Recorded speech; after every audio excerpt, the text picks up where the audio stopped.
الحمد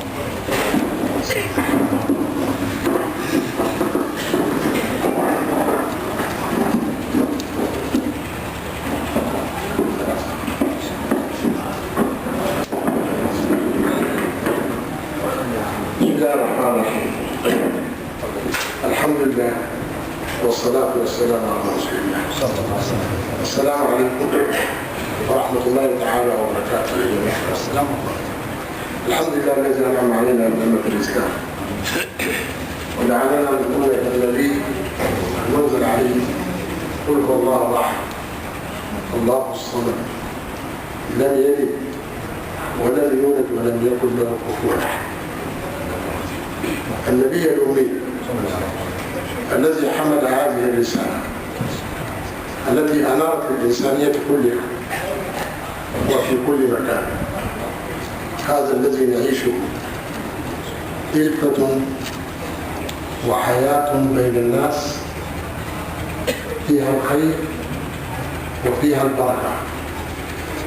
هذا الإسلام الذي بدأ من مكة والرسول عليه أفضل الصلاة والسلام حمل هذه الرسالة، فكان في مكة يدعو سرا، وباء قول الإسلام وجاء بعمر لا بد أن تكون الدعوة جهرا. الرسول الذي كان يشهد الأمن في مكة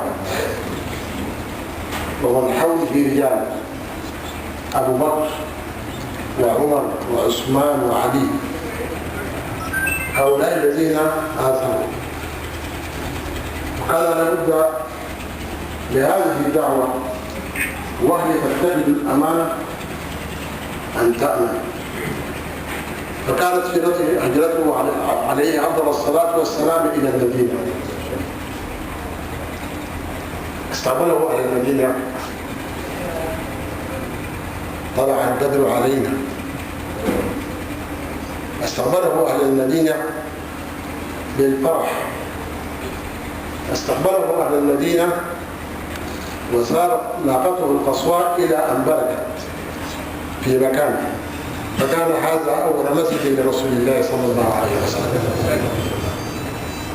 وأراد أن يعطينا في هذا الموقع وفي هذا المكان تشريعا لمن هذه الأرض.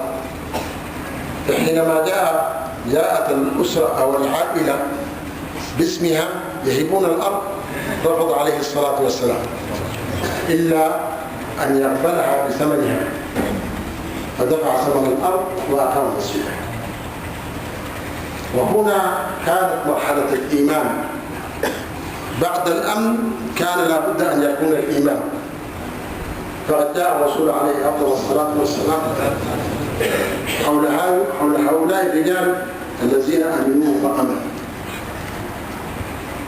وكان لابد أن يكابد الناس في هذه الدعوة، وكان لابد أن تكون هنالك مفارقات، وكان لابد أن تكون هنالك مضايقات.